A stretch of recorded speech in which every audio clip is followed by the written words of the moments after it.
Platon a écrit que l'Atlantide se trouvait au-delà de ce qu'il appelait les piliers d'Hercule.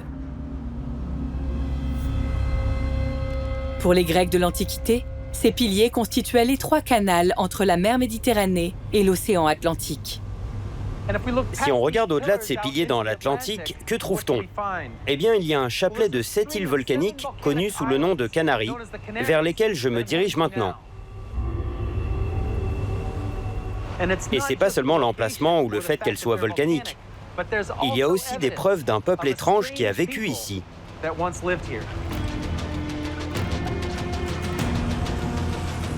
Ces corps momifiés sont tout ce qui reste d'un peuple qui semblait être une race à part. À tel point qu'ils ont attiré l'attention d'un des régimes les plus sombres de l'histoire.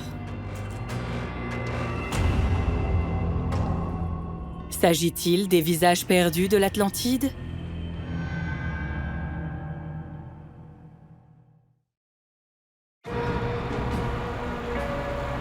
Notre recherche de l'Atlantide sur l'île grecque de Santorin a pris un tour inquiétant.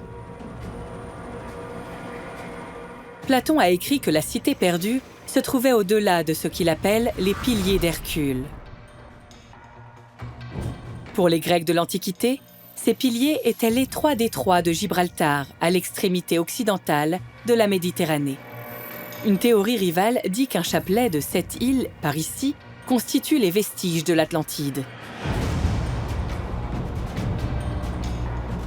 Les îles Canaries ont été formées depuis les fonds marins par une série d'éruptions volcaniques.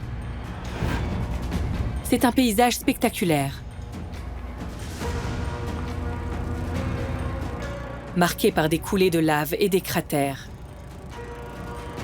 Mais la découverte d'un ensemble de momies intrigantes ici a conduit beaucoup de gens à relier cet endroit à l'Atlantide, y compris les dirigeants de l'Allemagne nazie. La mission de Martin est d'enquêter sur ces théories.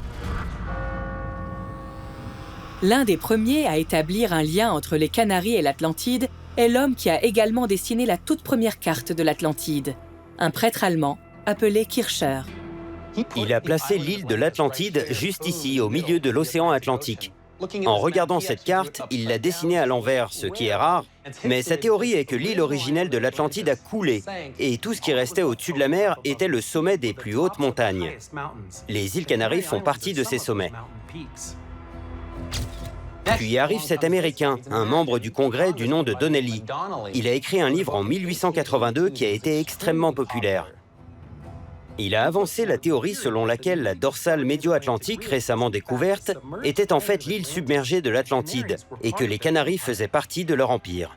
Sa théorie est que toutes les civilisations avancées sont nées sur cette île de l'Atlantide et qu'elles ont pu se répandre dans le monde entier grâce à des ponts terrestres. Cette culture commune se serait ainsi répandue dans le monde entier et l'un des éléments de cette culture était le processus de momification.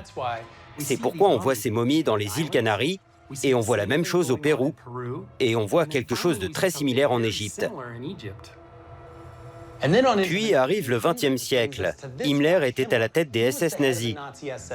Il a décidé que tous les Ariens descendaient de la race des Atlantes. Donc il a réuni une équipe d'archéologues et les a envoyés autour du globe pour trouver ce lien. On disait que les momies ici aux Canaries provenaient d'une race étrange de personnes, aux cheveux blonds et aux yeux bleus, tout comme les parfaits Ariens.